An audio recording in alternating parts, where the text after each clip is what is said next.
Hello, hello, this is Jeannie with Gro Nature-Based Fellowships, and today we're going to do a very brief video on how to prune tomatoes. So why do we prune tomatoes? What happens if you just leave them to follow their own free will? I will tell you this, my first year growing tomatoes, I did not know that pruning was a thing. I didn't know that that's something that you needed to do. And I had a lot of tomato vines and not a lot of tomato fruit. So when we don't prune a tomato, we get these offshoots off the main branch, the main vine. And it will lead to a lot of leaves and not a lot of fruit production. And our goal is to have increased fruit production because tomato vines smell really pretty, but not so tasty. So let's take a closer look at some of the tomatoes behind me and we will go through how to prune those. This is what you will need to prune your tomato plants. Definitely sanitize these. Tomatoes are hugely susceptible to blight and to fungal diseases. So make sure that you sanitize your tools whenever you are working with tomatoes. I would even recommend doing it in between different plants because you don't want to spread any possible diseases between plant varieties. So let's take a look at this first cherry tomato vine. So I'm growing it in a pot with some calendula. It's taking up a little bit of room at the base, which is not highly recommended. But we have our one vine coming up here. You see him starting at the base here and coming up. As we come up the vine, we have one offshoot, arm, and another arm. And then we have this third here in this armpit. So you see this? See how you have three? Now, if this guy is left on the vine, he will become a whole new branch, essentially. And he will start sucking the energy out of this main branch. So what we're going to do is we're going to prune him off. Now I'm doing this left-handed, so I'm going to switch hands. Okay, so here we are. I'm going to take my shears and I'm just going to cut as close as I can to that armpit area. And then we have this vine. Now, I could, if I was running low on tomato plants, which I am absolutely not this year, I could put this in the ground. I would probably clip off this bottom branch, stick him in the dirt, and he would actually probably root and be a whole new tomato plant baby. I am not going to do that. I'm going to discard it.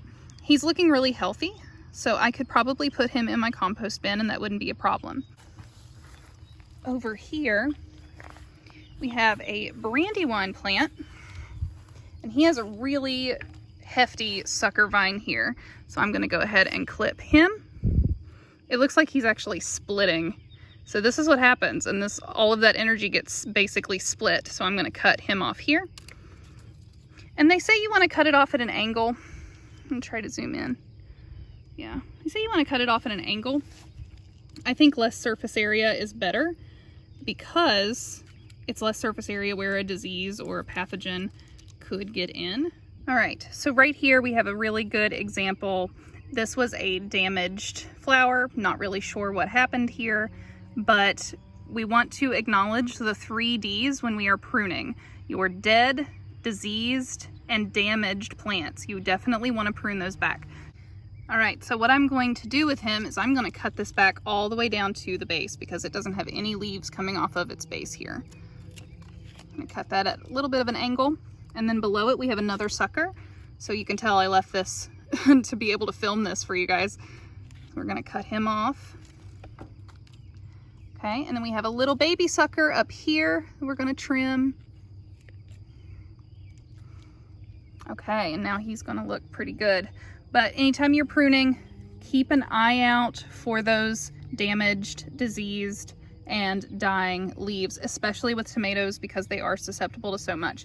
I might want to prune off these two guys. When tomatoes get rained on, when they experience a lot of rain, they can get yellowing a little bit. So I'm going to go ahead and just prune these off and make sure that it's not going to start battling some kind of disease instead of putting some energy into its fruit. So I'm going to go ahead and prune those off. Now, whenever you are pruning, make sure that you get rid of the stuff that you prune. If it's not diseased, then compost it. But if it is experiencing some kind of disease, then you want to burn it or throw it in the trash. You do not want to pass that on in the following growing season. Okay, let's take a look. Okay, so we've got some yellowing here.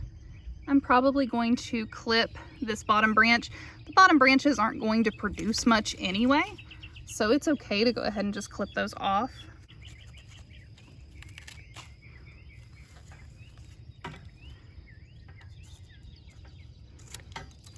I'll tell you, it is really hard to navigate this with a camera in your hand.